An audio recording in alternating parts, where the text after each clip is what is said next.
The Matrix Resurrections is a movie bold enough to ask the question, what if there is a professionally produced Matrix coffee shop AU? The Matrix Resurrections is a movie bold enough to ask the question, what exactly is it about tech industry culture that makes it so annoying? The Matrix Resurrections is a movie bold enough to ask the question, how can we humiliate our returning secondary cast in the funniest way possible? And most importantly, The Matrix Resurrections is a movie bold enough to ask the question, is Neo a boy motor?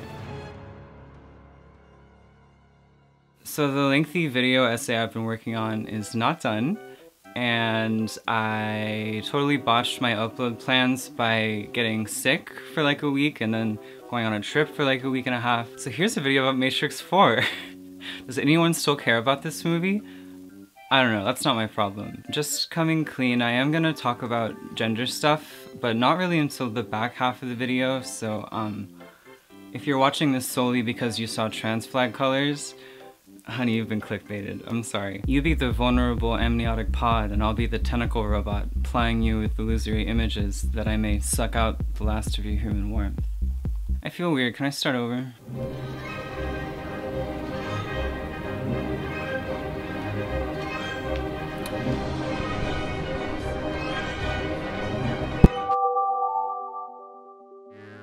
This is the construct. It's our loading program. We can load clothes, weapons, vehicles, anything we need. Now put on this maid dress. Everyone knows The Matrix owns, and everyone thinks they know why. Every single YouTube video about these movies rattles off the same plot details and genre trivia and historical context, and all of these people are rawing the elemental, indivisible core of the Matrix trilogy as a cultural phenomenon is unapologetic self-indulgence. Its action set pieces and lengthy dialectic sessions only work because it never gives you an out. It never gives you permission not to be embarrassed by its excess. And I'm not talking about like bloated Hollywood excess.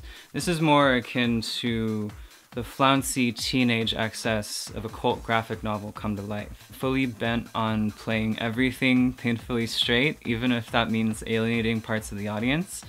And God bless The Matrix for that. Personally, I can always tell if I'm in a bad mental health spot depending on how cynically I react to Matrix Reloaded. It's a very useful tool for me. There is an understanding here that you can only make something look and feel cool if you're willing to bravely approach the limit of what might be considered embarrassing, hacky, stupid, masturbatory. It's like the relationship between revulsion and eroticism, right? There exists an ideal zone, and it's different for every viewer. This could be my own taste talking. I love Adaptation. You ever seen that movie? That's a very masturbatory movie. We open on Charlie Kaufman. Fat, bald, ugly, paces. No! Love Meryl Streep. Each consecutive film in the Matrix trilogy raised the stakes on the question, is this too embarrassing to make? Exactly how close can we shimmy up to the line before we start to gush into the realm of pure camp? And I must admit, I was afraid. I was afraid that a new Matrix movie would buckle under the pressure to iron out its strangeness, to give up its status as the Not Like Other Girls blockbuster series and assimilate into the highly homogenized legacy franchise model. And now, having watched it multiple times, I can confidently say that I have no idea where Matrix 4 falls on that continuum. This movie is a mystery. Thankfully, it does allow itself to be kind of weird and embarrassing, but it only gets there by following a confusing, zigzaggy path that we now must follow. According to the internet, the cardinal sin a legacy sequel can commit in its writing is coming across like bad fanfiction. Think about all the nerd culture demagogues who made bank off the toy commercial discourse wars of the mid-2010s using fanfiction as their evergreen all-purpose rhetorical bludgeon without ever really stopping to think about what that argument meant. This has been the Cynical Nerd podcast, and my final verdict is that this movie didn't need to be made. Good work, Columbo. Next you're gonna tell me that Taco Bell doesn't need to make up a new burrito every other month.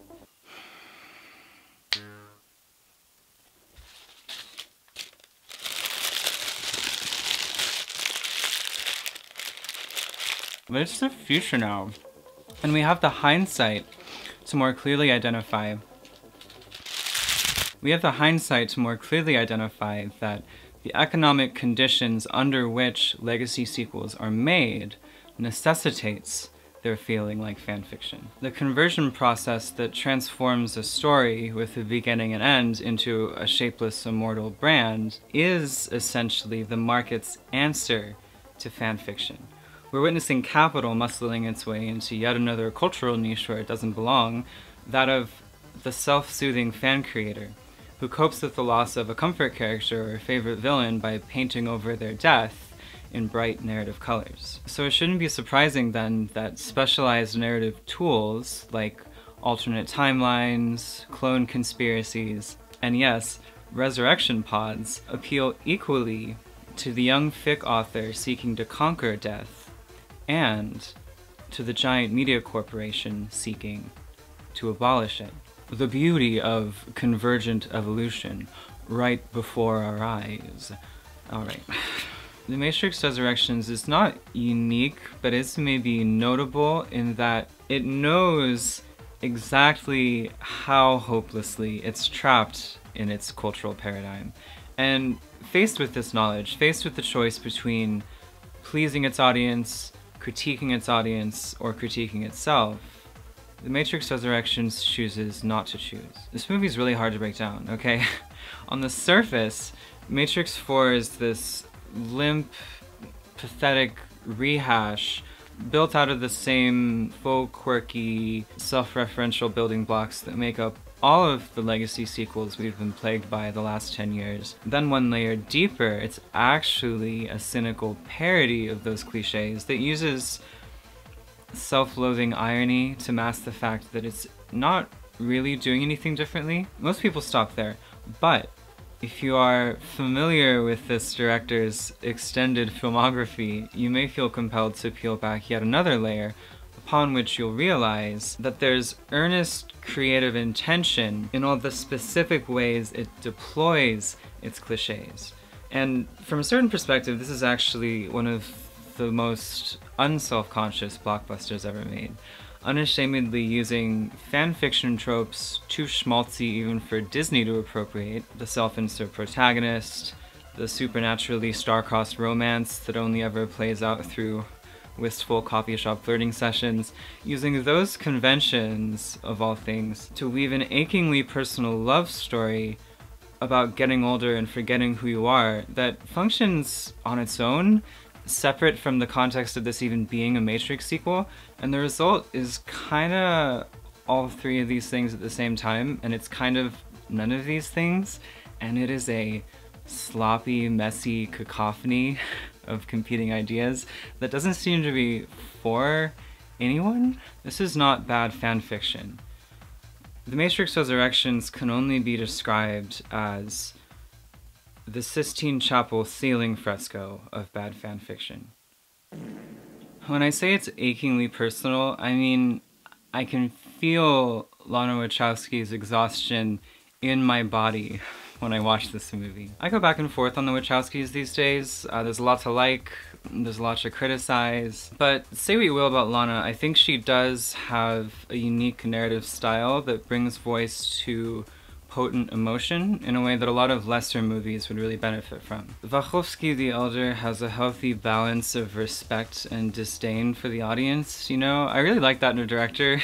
The Matrix Resurrections never insults your intelligence unless it thinks it would be really funny, which is a lot of the time. But its conflicted attitude toward itself is grounded in a few very overt statements of good faith. Ilana says to us almost directly, we both know this is bullshit. We both know that I, the writer-director, am here running damage control instead of making the movie I actually want to see. So let's just try to have fun and push the limits a little bit and see what we can get away with. Despite appearances, this is not a wink-nudge paint-by-numbers movie in the way that it would have been had it been handed off to an Abrams or a Trevorrow. somehow teeny. I never want to be playfully nudged by a AAA blockbuster ever again. Can we agree on that? Just kick me in the teeth. But in a way though, that's also my biggest problem with this movie, the way it's always gesturing at the weirder, campier, sugary rainbow Matrix movie that should be allowed to exist, but never will be. Which is not this movie's fault, but it's kind of a bummer to be reminded of that all the time. I want to see it. I don't want to wait for Hollywood to collapse. It's taking such a long time, and we don't even know how long we have left. Don't we deserve one more rebirth of culture before the end comes? At least we got some cute, friendly robots. I'm serious. I'm not making a joke. I've always felt that that was something that was missing from the Matrix movies. So the question isn't whether or not Resurrections meaningfully departs from the Matrix template. It doesn't.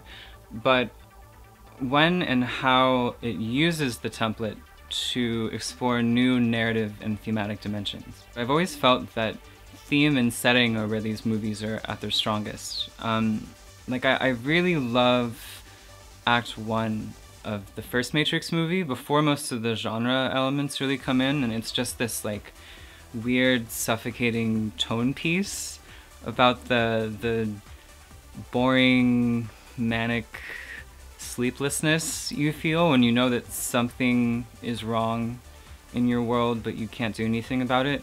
Neo grasping desperately at any shred of reality that doesn't feel hyper-mediated or tightly controlled or watered down. None of the rest of Matrix 1 or its sequels would function at all without this. The action feels so much bigger and more significant held up next to that depressive ennui. Again, this could be a taste thing. Like, my favorite part of Wizard of Oz is Over the Rainbow. My favorite part of horror movies is like before any of the violence happens. Teens are chilling. Michael Myers is showing up in far left of frame sometimes. Teens are chilling again. I love the atmosphere, the potential energy that you know must be leading up to some kind of rupture of self or reality that you know has to happen, but it keeps not happening. So I was pleasantly surprised to find that the best part of Resurrections by far is a remix of the original Matrix prologue, reinvented as a kind of self-contained character melodrama. And I am a sucker for melodrama. Neo is so sad in this movie, so thoroughly defeated and beaten down by life that he doesn't even fully realize it. You just want to take his head in your hands and rest it on your ample bosom and tell him everything's gonna be okay. But it's not okay, because the starting premise of Matrix 4, in addition to being contrived, empty-headed bimbo nonsense, is extremely bleak. I'm not the first to point out that the way legacy sequels push the reset button on their stories is actually bleak for a lot of characters. You know, Han Solo, everyone drafted into the never-ending Terminator time travel war or whatever. All the babysitters who have to go to Jurassic World. But most of the time, even when this is done intentionally, like it is with Han Solo, the huge character implications that narrative stagnation should have are completely skipped over, hand-waved away. Like, don't worry about it, he's fine. Let's just get to the good stuff. Let's get to the trailer shots already. Let's get to the brand images already. But it's impossible not to acknowledge with a character as fully self-actualized as Neo. Like, the idea that you can painstakingly deconstruct your worldview and define your entire self in opposition to the power structure that has stolen your life, and then be reincorporated back into that power structure without even realizing it, is a true existential nightmare. And the script takes it so seriously because it's real. It happened to Lana, it could happen to you. And it is only by recasting Neo as this store brand Warren Spector type that The Matrix Resurrections can assert its own thematic identity. When it comes to critiquing power, the original trilogy was about bodily autonomy, right? And the need to seize it back from the inhuman hierarchies that use tools like intimidation and authoritarian violence to silence people and turn life into an expendable resource. So Resurrections responds to the shortcomings of that perspective on power by addressing some of the subtler ways that power polices culture and polices itself. As it turns out, the powerful can lull you into compliance by making themselves appear small and benevolent, circumventing the need for overt violence as a sole means of control by invisibly shaping people's ideas. In this version of the Matrix, mental autonomy has become even more important than bodily autonomy. If Resurrections is such a beat-for-beat retread of the old movies, then where are the iconic scenes of shadowy men in black suits, you know, shoving people into cars and dragging them underground for interrogation? Well, those scenes are still here, but now they're carried out in boardrooms and therapists' offices, not by CIA agents, but by aggressively friendly wolves in sheep's clothing. Without physical weapons at their disposal, the new agents of Neo's destruction chip away at him emotionally, wielding ideological weapons. To torture the body is to exert power over a subject, but to completely dominate a subject, you must persuade them through language that their torture is actually reward, thereby teaching them to torture themselves.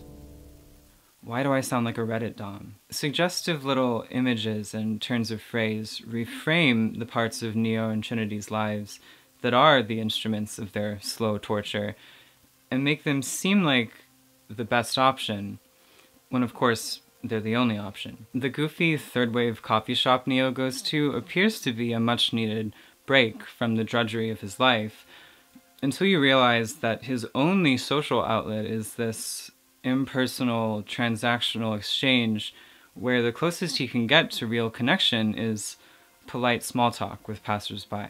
The very space he's in, its trendiness, its sterility, proscribes the types of language he's allowed to use, and any attempt he makes to break out of his cycle there is subverted by his performatively awkward lackey, and even the cute name openly mocks him and his ambiguous mental illness. The advice Neo's analyst offers regarding said illness seems compassionate and level-headed, if a bit misguided, until you realize that he's deliberately denying Neo any and all emotional catharsis, especially the catharsis of naming his own feelings.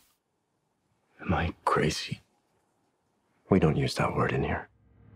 This sentient computer program took the shape of a psychiatrist because it grants him the institutional power to change the meaning of Neo's feelings, to reframe his daily psychic self-flagellation as a daily victory over irrationality, all the while covering up the fact that Neo feels crazy for an underlying systemic reason. In Trinity's case, names specifically are used to constrain and shape the roles she plays in her life. The Matrix casts her against type as a devoted family woman, so her husband is literally named Chad, and she's assigned a fake name, Tiffany, that is intentionally, going against her whole vibe. Chad notably refuses to use the more androgynous shortened version that she obviously prefers, and in fact she calls that out at the end of the movie for being ridiculous. Even the choice to shoot this movie in San Francisco, I think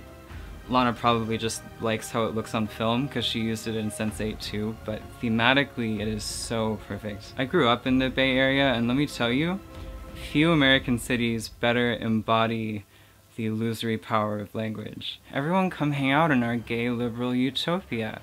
Don't worry about the $5,000 rent. Your landlord is an anti-imperialist. It says right there on his LinkedIn profile. And look, he's wearing a pronoun pin, when in reality we all know it lies in the hands of technocrats. And more than any other villain-adjacent characters in Matrix Resurrections, it is the techies who most directly pose its relevant thematic questions. It's easy to accept that power might operate by shaping language and ideas, but how does that actually work? When an idea is put out into the world, how is it decided who owns and controls its meaning? In other words, how is authorship constructed and used in the context of mass entertainment. EMP armed. EMP? Electromagnetic pulse. Disables any electrical system in the blast radius. The most direct answer we get comes during the corporate brainstorming scene where Neo is made to sit in on a bunch of 30-something advertising professionals deciding on a creative direction for Matrix 4.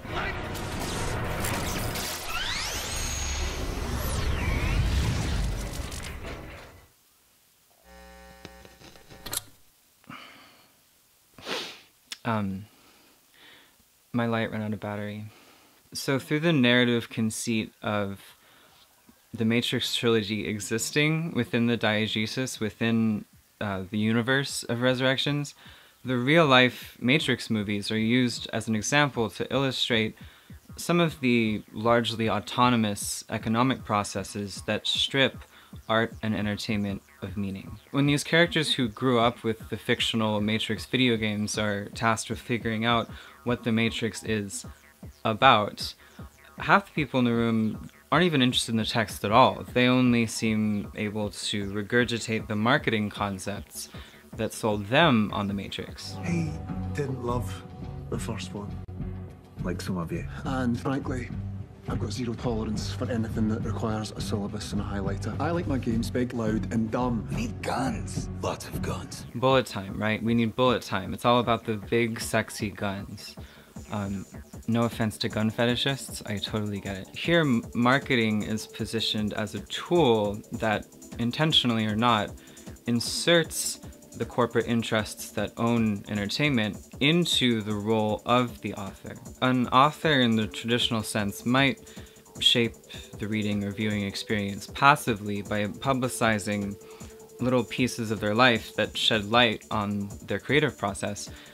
And marketing works by the same principle applied actively instead of passively. If you only emphasize a text's most immediately appealing aspects and surround it with a cloud of evocative words and images empirically proven to help it sell better, any piece of cultural production, however defiant or radical it might be, can be transformed into an empty aesthetic object, or a feel-good power fantasy, or whatever it needs to be. And because advertising so completely inundates our daily lives, people tend to remember the marketed version of a text over its actual content. You could say that government censorship is made obsolete by marketing. If you wanted to be really pithy, you could even say that marketing is just censorship without individual accountability. So this is how general audiences are made to ignore meaning, but the other people in the room are these intellectual types who know that the Matrix contains political subtext, but are so laser focused on the details of the text that they miss the forest for the trees. Obviously, the Matrix is about Transpolitics. Crypto-fascism. It's a metaphor. Of capitalist exploitation. Everyone has their pet theory about what the Matrix actually meant, the sole guiding motif that must be at its pure essential core.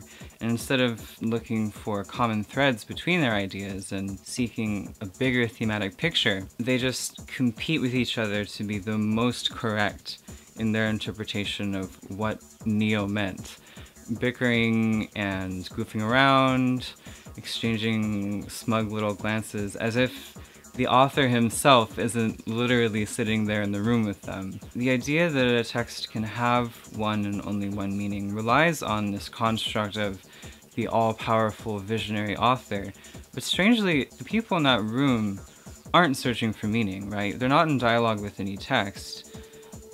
They're winning points in the social game that's being played. And as plurality of meaning becomes less and less of a focus, as the philosophical and political concepts that relate to potential meaning are disseminated further and further away from an origin point, the language used to describe the Matrix becomes more and more jumbled, less and less incisive.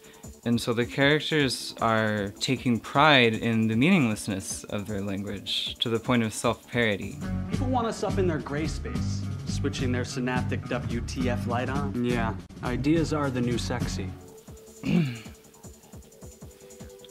I look like Tim Heidecker when I did that face. I cannot believe so many people watched this movie and took the like cringy faux millennial neologism dialogue at face value, as if it's supposed to be funny instead of like openly critical of the optimistic tech-oriented ad speak that crawled out of the corpse of the dot-com boom and then metastasized into the vast complex that pervades every part of our shared media experience. By the way, if you want me to be friends with you and love you, then you should definitely like, comment, and subscribe. Looking at the way that Neo is provided surface-level comfort as a way of distracting him from the suffering brought by the deeper structure of his life, we see a parallel to the common dynamic in which the author is held up as this mysterious, untouchable genius and showered with awards to obscure the simple fact that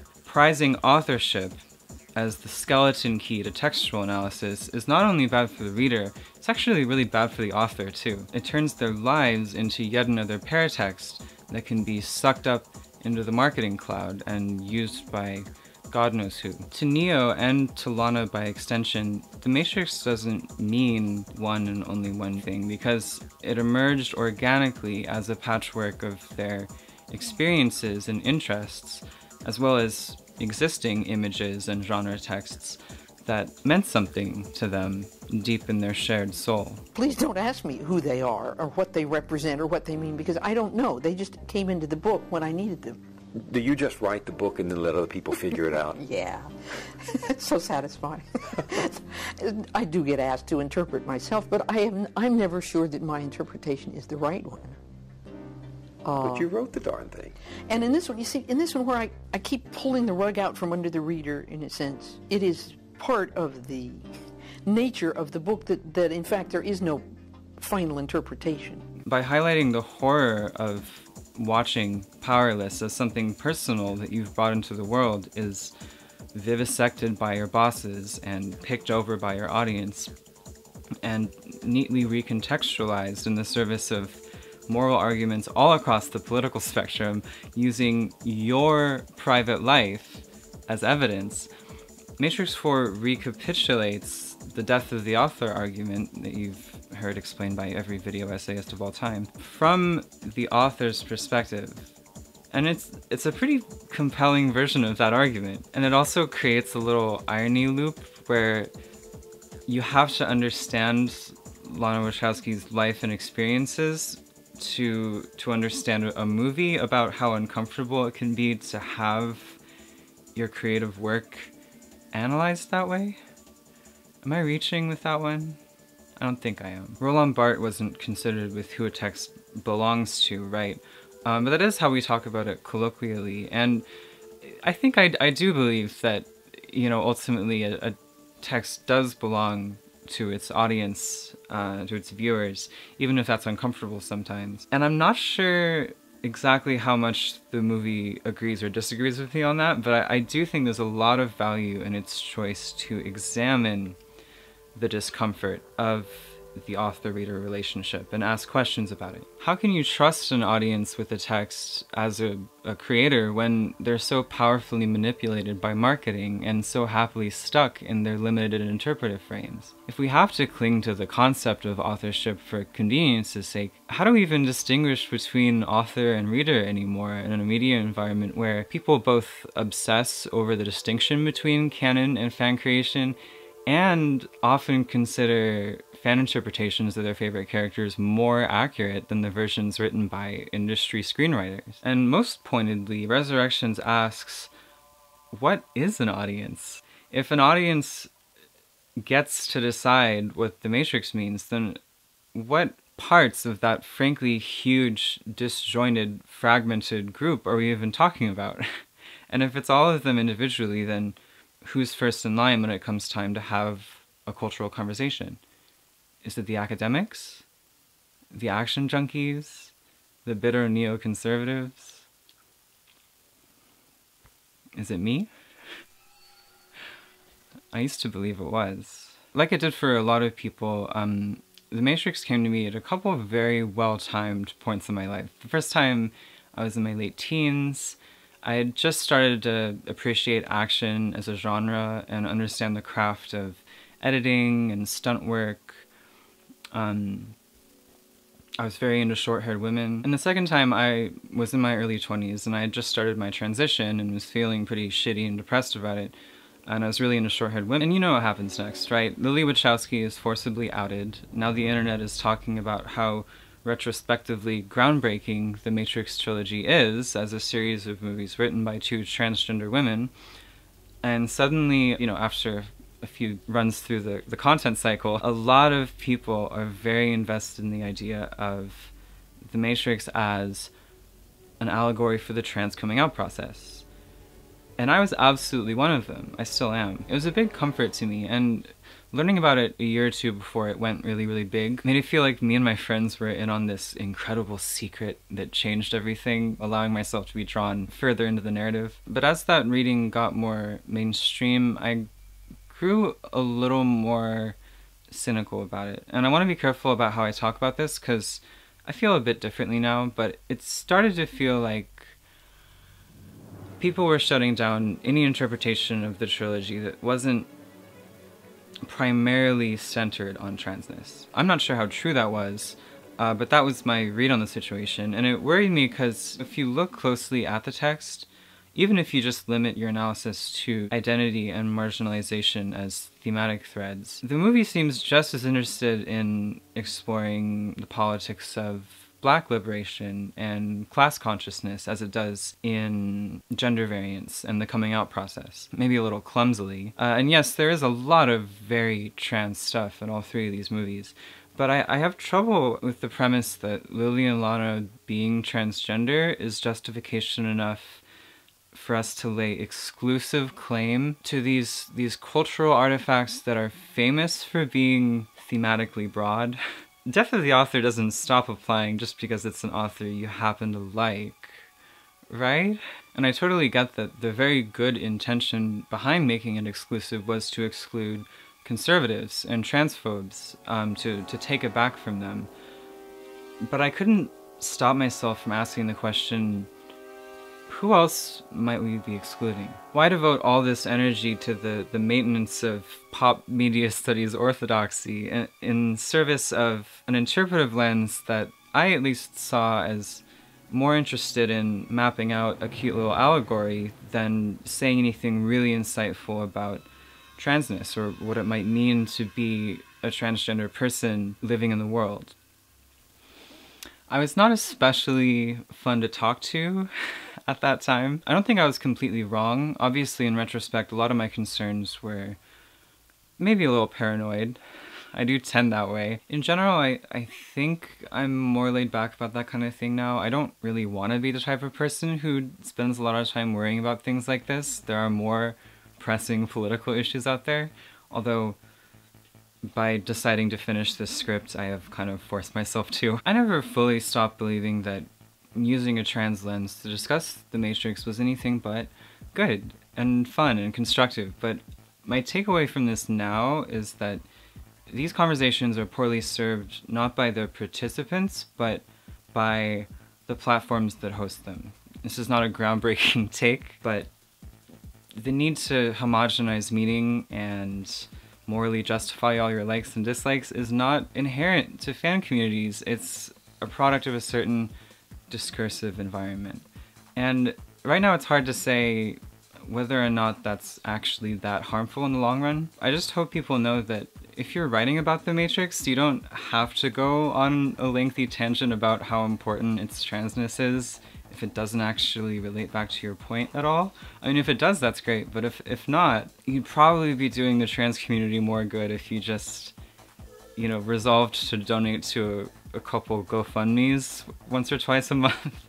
Personally, I would feel a lot more comfortable in politically left online spaces if I knew that socially conscious onlookers, having educated themselves and listened to other perspectives and everything, were then using that knowledge to form their own opinions instead of waiting for a sufficiently marginal public figure to come along and package one up for them.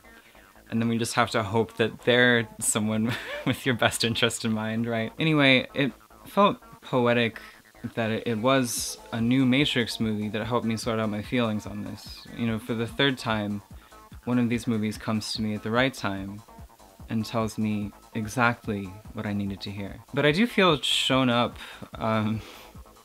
by the emotional intelligence with which that message is delivered. This movie makes this argument, I think, while showing deep compassion for its trans audience. It acknowledges the importance, yes, the importance of its trans narrative so deeply and kindly that I felt kind of ashamed for ever having had such a pessimistic attitude on it. I was stuck on details too, and I forgot that the reason people are so drawn to these specific readings in the first place is because it feels deeply emotionally meaningful to digest a story written by someone who understands your experience on a basic level. I've said this many times. I've said it on this channel. I've written multiple essays about it back in the day. So how did I forget?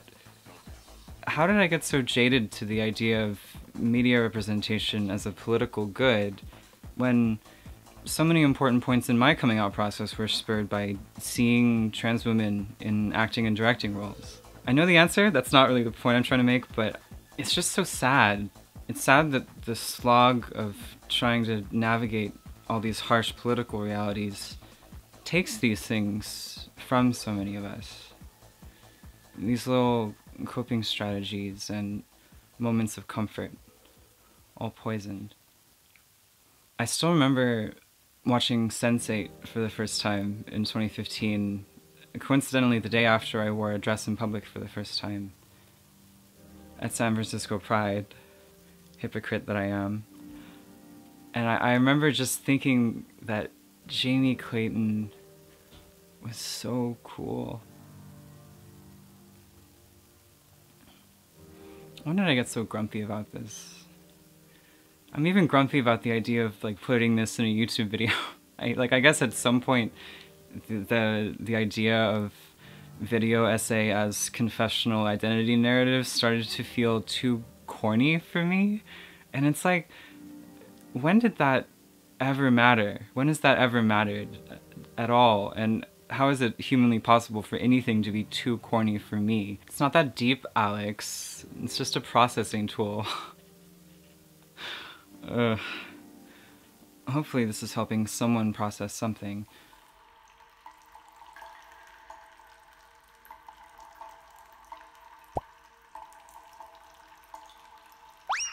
Wait, so none of you had hair when you escaped from the Matrix?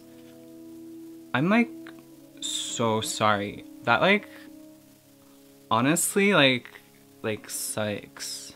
So what about the title of this video? I know it's deliberately misleading and I don't think it actually needs to be answered, but I feel like I should answer it. Knowing what we know, is Matrix 4 still a trans allegory? Of course. Oh my god. Of course it is. What, you think I was gonna say no? You know what else? Fucking Chicken Run is a trans allegory. So is King of the Hill, The Godfather Part 2, Rashomon, His Girl Friday, George of the Jungle starring Brendan Fraser. Not because the director told you it is. Not because it's so inherent to the text that it supersedes every other possible version. But because we created that meaning. That's what makes it special. Do you want to come on camera?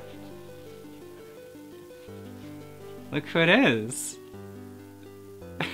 Sometimes, yeah, a movie is meant to be about something specific, and that's worth respecting in most cases, but the viewer is still the only destination point where all the threads of a text converge, and it's important that we consciously accept that responsibility instead of waiting to be told why the door is blue. If you respect the integrity of the text and pull examples from it directly in the service of a strong enough argument, then hypothetically, anything can be an allegory for whatever you want. That's the beauty of media criticism. Behind all the misunderstanding and the intellectual pretension, it is just as much a creative process as it is an interpretive one. That's not to say that all interpretation is equally valid or that there are no wrong answers, but there are probably fewer than you think. Okay, but for real, Equilibrium, starring Christian Bale, released in 2002, directed by Kurt Wimmer, is a more compelling trans allegory than The Matrix, and you can quote me on that. No, I have not seen it since 2016. No, I will not be taking further questions at this time.